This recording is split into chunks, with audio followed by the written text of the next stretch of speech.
Tate here, and now that we've finished our Navitator series, our roadmap on our journey to financial freedom, let's look at some topics in personal finance a bit more in depth. And if you haven't seen our Navitator series, go check it out before watching this video. Today, we're gonna be looking at one of the most talked about topics in personal finance, one of my favorites and one of my personal goals, retirement. Today, we'll be talking about a 401k versus an IRA. We'll be talking about traditional versus Roth, and I'll discuss what RMDs are, so stay with me. All right, let's start with IRA versus 401k. Each of these are a vehicle that you can use on your journey to financial freedom. An IRA stands for Individual Retirement Account, and you can open this account if you have any income at all. A 401k gets its name from the section of the tax code that it's defined in, and it's just an employee-sponsored retirement program. So we talked about in step 3 how we get our employer match on our 401k. That's because the 401k is driven by employment. And there are types of other 401ks that aren't driven by your employer, but we're not going to get into those in these videos. Before we get into why these accounts are very powerful, let's talk about Roth versus traditional.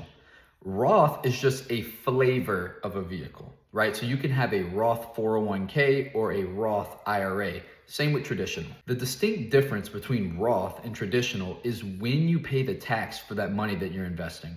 With Roth, you have already paid the tax on it. So you invest post-tax dollars such that when you take out the Roth contributions, they are tax-free. With traditional contributions, they get tax deferred, which means you haven't paid the tax on them now. They create a tax deduction for you currently, but you'll pay the taxes on them later when you take it out. Deciding whether to invest Roth or traditional contributions can be a bit complex, but a general rule of thumb is if you think you are going to make more money in the future than you do now, you should choose Roth because you want to pay the least amount of taxes. So you'll want to pay taxes now instead of having to pay more taxes later because you're in a higher tax bracket. Let's discuss the contribution limits for both IRAs and 401ks. They typically change every year, increasing, allowing you to invest more and more each year. For IRAs as of 2026, if you are under age 50, you can invest up to $7,500. If you're over age 50 or age 50, you can invest $8,600.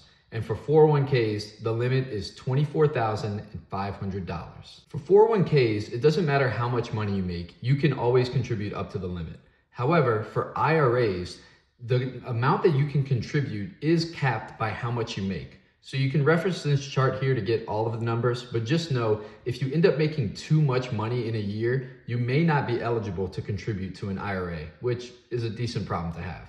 And the reason these accounts have these contribution limits and even income limits is because of how powerful they are.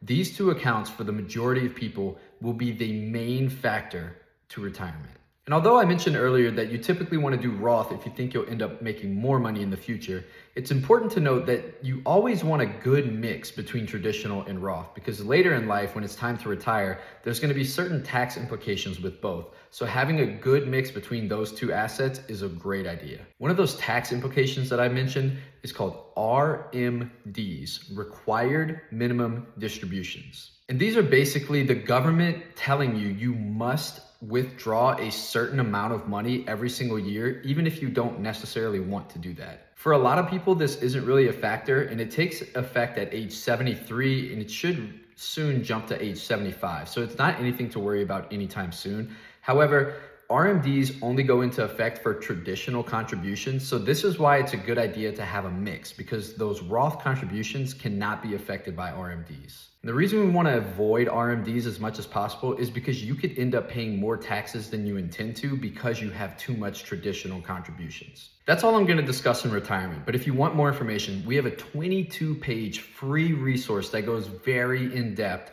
on retirement. It's called Retirement 101, and you can find the link in my bio. And as I've discussed in previous videos, our Finance Facilitator tool has a retirement calculator that can help you find that number you're striving for and come up with a plan to get to that number. So check that out, also linked in my bio. That's all I have for this video. As always, I highly recommend the resources that we have in our bio. And if you have any questions, comment them down below or email me at edutate.me@gmail.com and I'll make a video about it. See you next time.